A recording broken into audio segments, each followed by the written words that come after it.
குருர்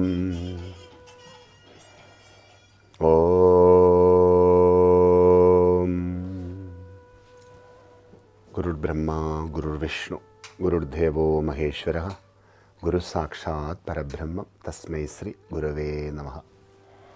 நம சிவாய சாந்தாய சுத்தாய நிர்மலாய பிரசன்னாய ஸ்ரீ தட்சிணாமூர்த்தயே நமः. ஓம் நம சிவாய.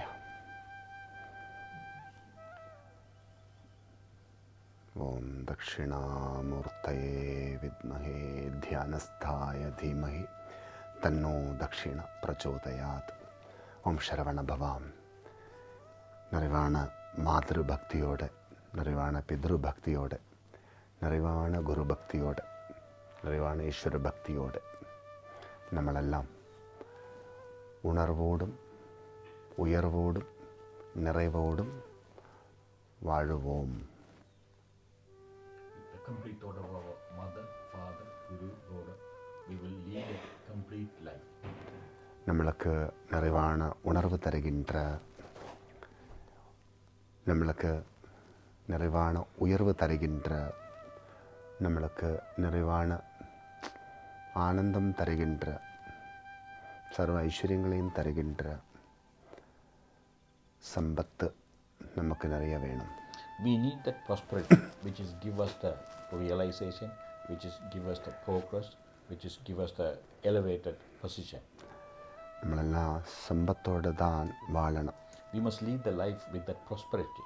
സമ്പത്തിന് നമ്മളെ ഉണർത്തി ഉയർത്തി ഉന്നതமான நிலையில் வாழ வைக்கின்றது எதுவோ அதுவே மிகப்பெரிய Sampath. The prosperity mean whatever make us realize, whatever help us progress, whatever help us to reach an elevated position. That's what you call prosperity. அந்த சம்பத்து தான் நம்மளுக்கு பக்தி மார்க்கத்திலிருந்து அடைவதுண்டு.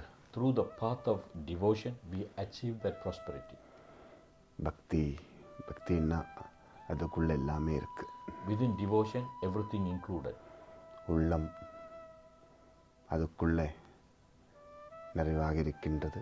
Our soul, they are in a complete form. பக்திமயம். The soul is full of devotion.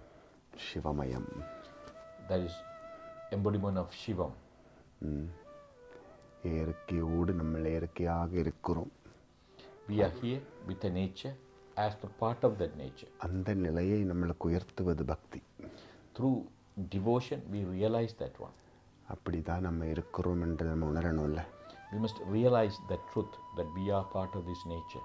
அதுக்கு தான் நம்ம பக்தியோடு செய்கிற ஒவ்வொரு தார்மீகமான பணிகளும் அந்த நிலைமைக்கு நம்மளை உயர்த்துவது. So what with the devotion, whatever the action we perform, whatever the rightful action we perform, it will elevate you that level to realize we are part of this nature. நம்மளுக்கு திருடமான பக்தி இருந்தால் போதும். We must have strong devotion.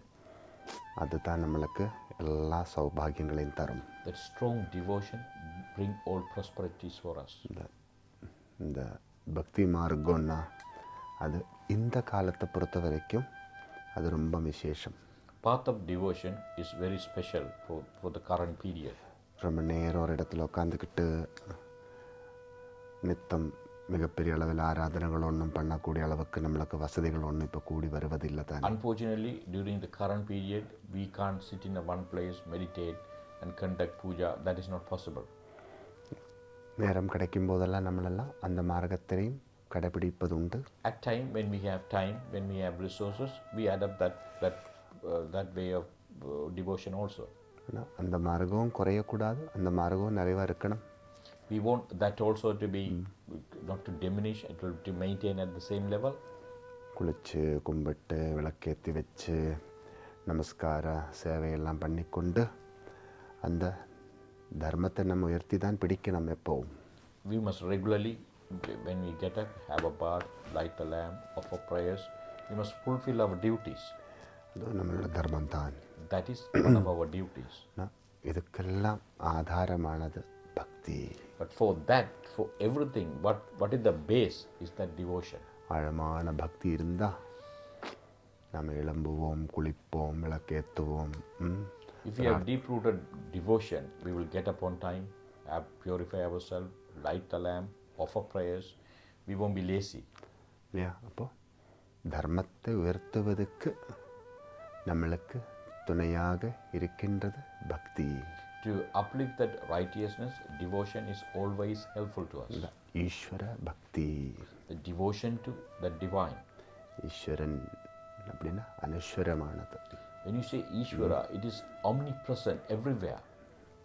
அப்படி இருக்கிற அந்த ஈஸ்வரனுக்கு மேலே நம்மளுக்கு பக்தி இருந்தால் அந்த ஈஸ்வர பக்தியை நம்மளுடைய துன்பங்களை எல்லாம் துரத்திவிடும். If we have devotion to that supreme consciousness which is omnipresent, which is there within everything, if we have devotion to that one, that devotion will bring solution to all our issues.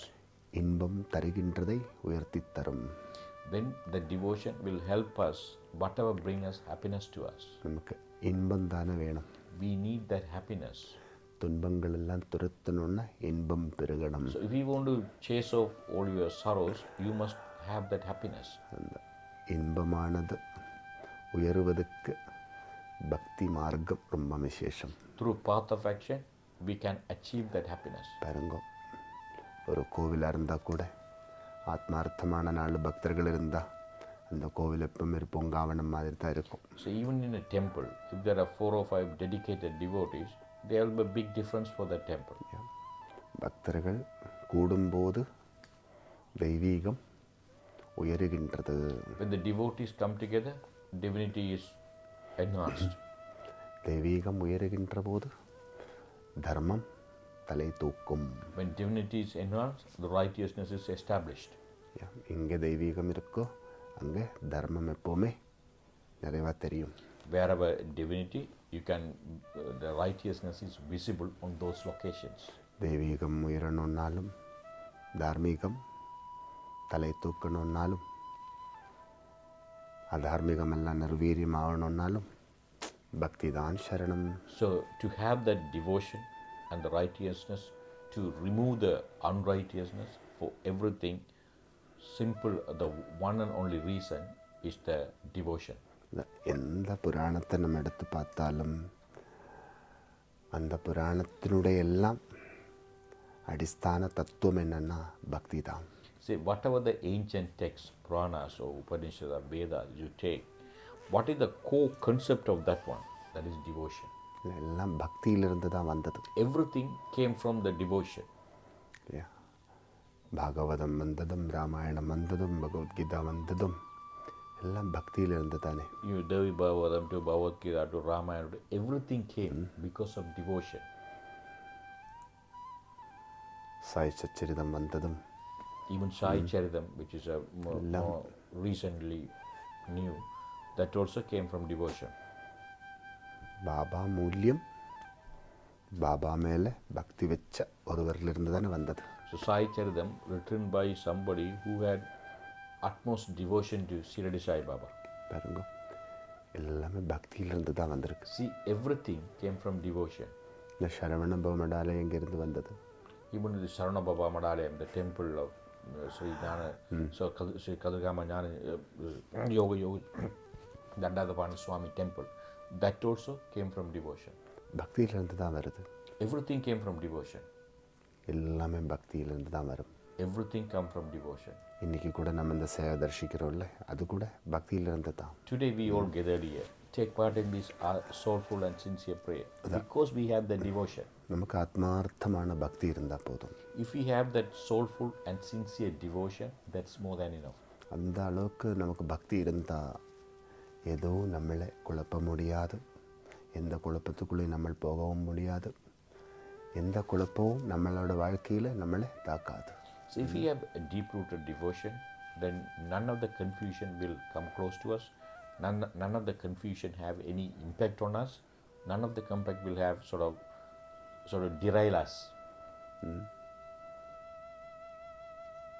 சுதாமாவையும் கிருஷ்ணாவையும் பிரிக்க முடியுமா?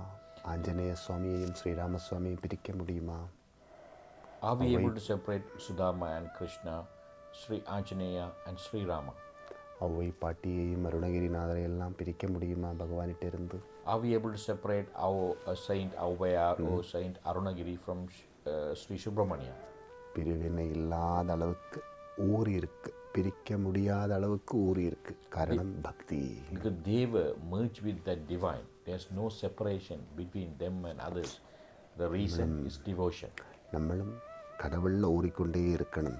We also must be constantly attached to that divine, that supreme consciousness. அதுதான் சொல்கிறேன் முக்தி நிலை என்று. That is a state of salvation. அந்த ஊறுவதுக்கான பரம்பொருளாக்கும் பரமபக்தி. So for us to be associated with supreme consciousness, the primary ingredient is that devotion. பாருங்க, ஒரு கோவில் இருக்கிற சுவாமி மேலே நமக்கு பக்தி இருந்தால் நம்ம அந்த சுவாமியிலேயே உருகி உருகி உருகி உருகி லயமாய் அந்த சுவாமியாகவே நம்ம வாழப்போகின்றோம். So what happens once you have this devotion, say if you go to a particular temple, if you have a liking toward a particular deity, you offer prayer, over a period of time, the qualities of the deity, so if you pray to Lord Muruga or Lord Vishnu, those qualities will come within you, and you yourself will turn into that particular deity. So there's a particular dhyana sloka in Lalita Sahasranamam which say Aham Vidye Bhavanim, one of the line. So over a period of time, we ourselves become that form of that devotee, the deity. ஒரு கல்லை செதுக்கி சிலையாக்கி அந்த சிலையை வச்சு முருகா முருகா முருகா முருகா முருகான்னு சொல்லி அந்த சிலைக்கு அர்ச்சனைகள் செய்கின்ற போது அந்த சிலை முருகனாக மாறி நம்ம கேட்குற வரமெல்லாம் கொடுக்குறாருல. Say, this is the true story. Say, for what we do, we take a rock and sculpture it into a statue, then through various ritual, we make that into deity. The difference between statue and the deity is, deity has life, alive. So after that, then we establish in the temple, when we regularly perform puja, that deity able to offer us whatever the boon we ask. Yeah. Say for an example, if you take Palani temple, 5,000 years ago, Boga Maharishi made that particular deity made out of 5 different poison. So over a period of 5,000 years, that deity, Palani Murugan, offering all the boons, whatever the people ask, still millions of people visit daily to that temple. நம்மளும் பாருங்க, ஆத்மார்த்த மனமாக அந்த உள்ளத்துக்குள்ளே நம்மளுக்கு எந்த கடவுளில் ஆழமான உறவு இருக்கோ அந்த கடவுளை எண்ணிக்கொண்டே இருந்தால், அந்த கடவுளுடைய நாமத்தை உயர்த்தி கொண்டே இருந்தால், அந்த கடவுளினுடைய விருப்பத்துக்கு நம்ம நிறைவாக வாழ்ந்து கொண்டே இருந்தால், காலம் நம்மளுக்கு அந்த கடவுளுக்குள்ள ஊறி அந்த கடவுளாகவே வாழக்கூடிய நிலை தரும். See, suppose if you have an attachment to a particular deity, and if you offer prayer to that particular deity and lead the life in such a way which will please us that deity, so over a period of time we should be able to lead a life as the form of that deity.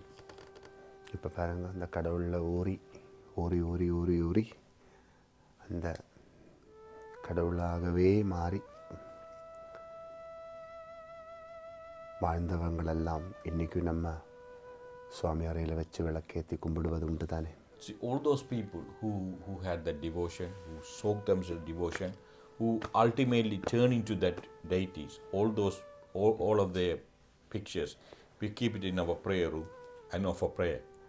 பாருங்க, பழனியிலெல்லாம் போகர் மகர்ஷிக்கு அந்த பழனி மலை மேலேயே முருகனுக்கு முன்னாடியே சமாதியாக இருக்கு. Say in Palani temple is one of the 6 abode of Lord Muruga. The Boga Maharishi, who was the instrumental for that one, is Jiva Samadhi is next to that temple. முருகனுக்கு சேவை நடக்கிற வேளையிலெல்லாம் போகர் மகரிஷிக்கு சேவை நடந்துட்டு, whenever there is a special rituals take place, also equal amount of ritual take place to Boga Maharishi.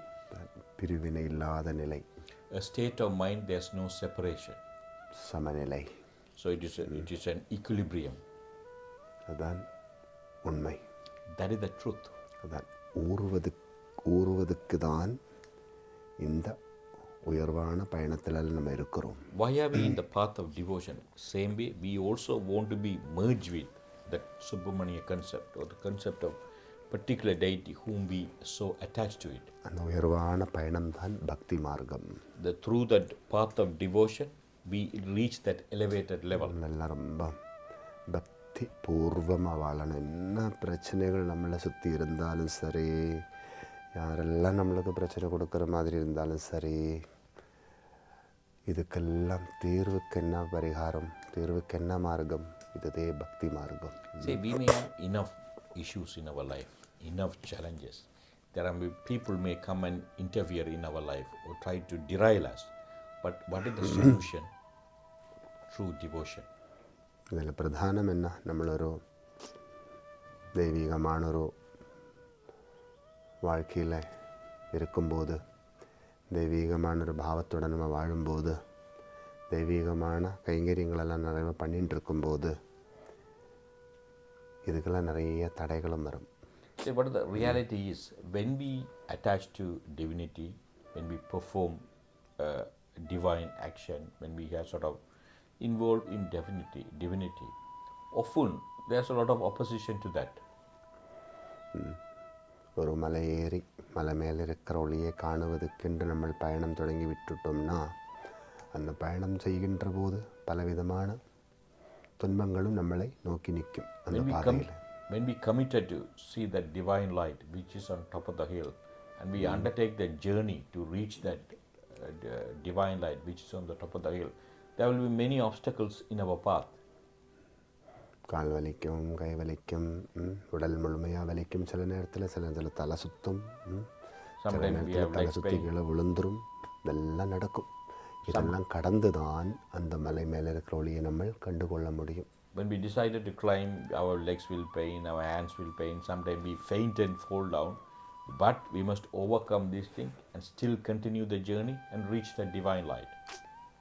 ஒரு முறை நம்ம அந்த ஒளியை கண்டுட்டோன்னா, அந்த ஒளியோடு நம்ம இருந்துட்டோன்னா, அப்புறம் அந்த ஒளி எப்பவும் நமக்குள்ளே நம்ம காணக்கூடிய அளவில் இருக்கின்றது. So with all of our hard work and determination, commitment, if we can see that light once, then the light will be always with us permanently. പിന്നെ എത്ര ജന്മം എടുത്താലും அந்த ஒளியோடு தான் நம்ம இருக்கிறோம். Irrespective of however many births you take, once you achieve that divine light, it will continue to many births you take after that.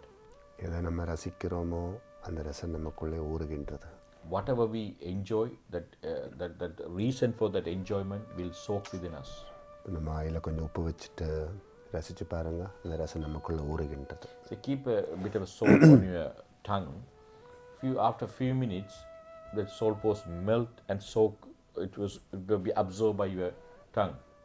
அப்புறம் நம்ம வந்து உப்பை நினைச்சாலே போதும், அந்த ரசம் நமக்கு ஊறுகின்றது உள்ள. After that, you don't need to really put the salt again to enjoy the taste.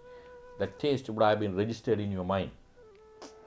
கொஞ்சம் சர்க்கரை எடுத்து வாயில் வச்சு பாருங்கள், அதை நம்ம ரசித்து பாருங்கள். அப்புறம் சர்க்கரை வாயில் வைக்கலைன்னாலும் அந்த சர்க்கரை நினைக்கும் போதே அந்த சர்க்கரையோட ரசம் நமக்கு தெரியும். Same experiment if you did it, repeated the sugar, same thing.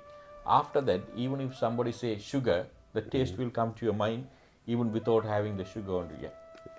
இந்த புளியெல்லாம் இருக்குல்ல, புளி, அதெல்லாம் நம்ம கொஞ்சம் ரசத்தை அரைஞ்சிட்டோன்னா பின்ன புளின்னு கேட்டாலே வாயில் தண்ணி வரும் இல்லையா? The tamarind, you know that once you tasted it, after that if somebody say tamarind, then naturally that will kickstart your taste in your mind.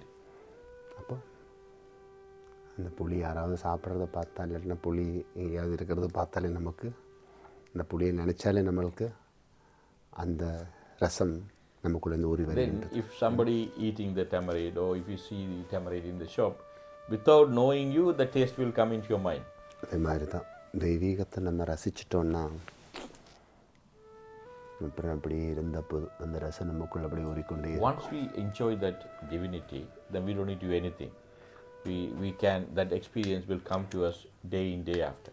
நான் ரசிக்கணும், but we must enjoy it. நான் ரசிக்கிறதுக்கு தான் பக்தி. For to reach that enjoyment, only we are in the path of devotion. அந்த ரசிக்கிற நேரத்தில் வருகின்ற வினைகளெல்லாம் துரத்துறதுக்கு தான் பக்தியோடு இருக்கணும்னு சொல்கிறோம். So while we are in the path of devotion, there are many obstacles will come. To ward off that, we must be always devoted. பக்தி இருந்தால் எல்லாமே வெல்லலாம். If we have devotion, we can win we can win everything. எல்லாரும் நல்ல பக்தி பூர்வம் வாழுங்கோ, அதுதான் வேணும். The important aspect, all of you lead the life with a devotion. ദൈവീകത്തെ എല്ലാ ഇടവും ഉയർത്തിക്കൊണ്ടേ ഇരിക്കണം. Wherever we are, we must uplift that divinity. தர்மத்தை நம்ம பயணம் செய்கின்ற ஒவ்வொரு பாதையிலும் விதை போட்டுக்கொண்டே இருக்கணும். Let's plant the righteousness whichever path we undertake. ஓம் சரவண பவா. எல்லாருக்கும் அனந்தகோட்டி பிரணாமம். All of you, our prayers from our beloved Sadhguru. விசேஷமான ஐப்பசி மாதத்தில் இன்றைக்கி விசேஷமான வெள்ளிக்கிழமை. இந்த வெள்ளிக்கிழமையில் நம்ம எல்லாரும் சர்வ ஐஸ்வர்யங்களுடைய வர்தனவுக்கான மானச பூஜையெல்லாம் பண்ணி நிறைவாக இருக்கிறோம். On this auspicious month of Aipasi and the Friday, we conduct this soulful and sincere prayer to enhance the prosperity in our life. இப்போ வருகின்ற 17ஆம் தேதியிலிருந்து கார்த்திகை மாதம் ஆரம்பமாகின்றது. From the 17th of November, the Kathirgaama will commence according to the Tamil almanac.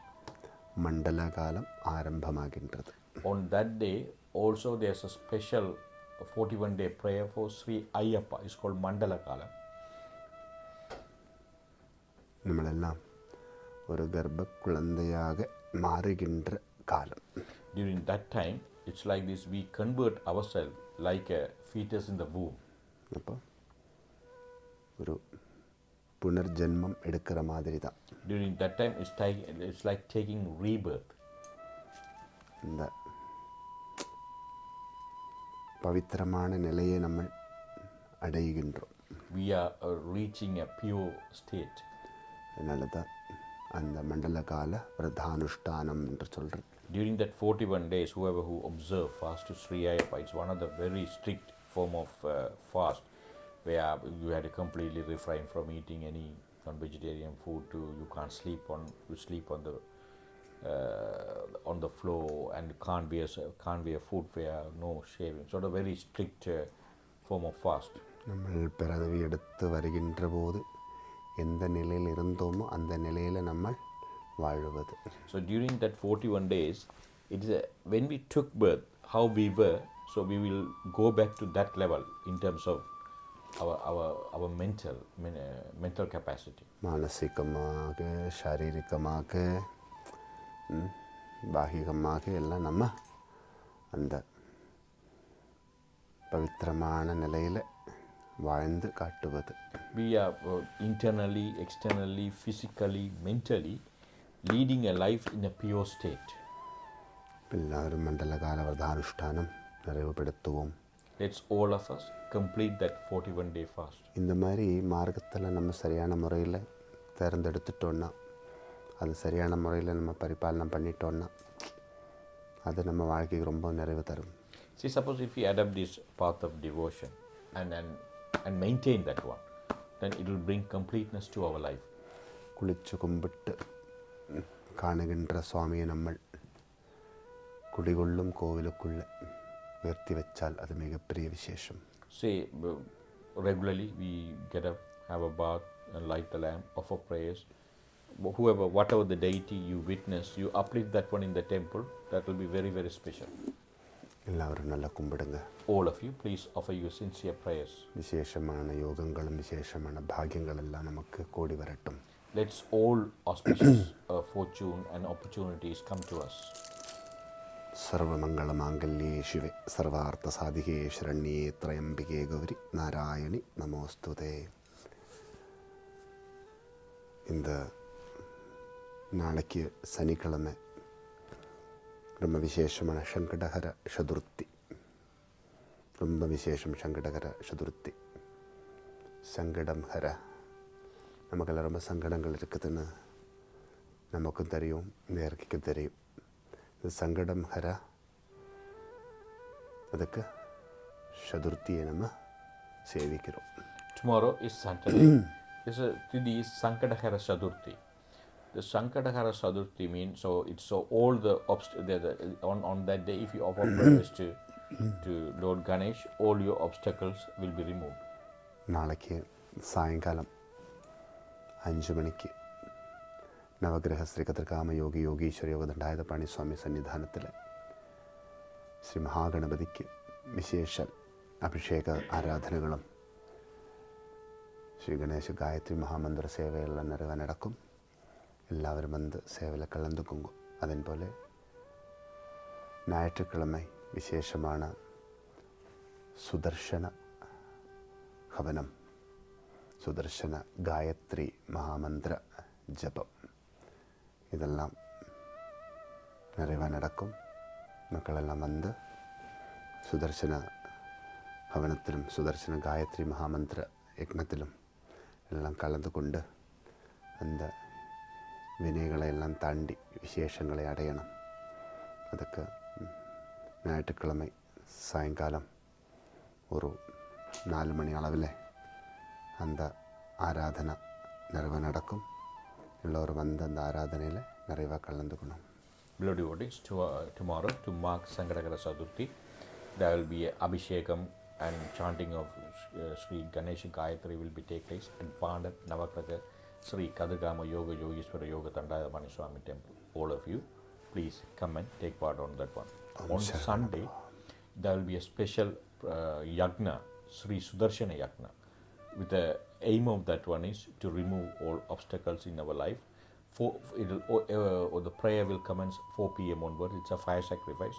All of you, please come and take part and receive that blessings. Om Sharavana Bhava. இப்போது மகாமங்களாரத்தி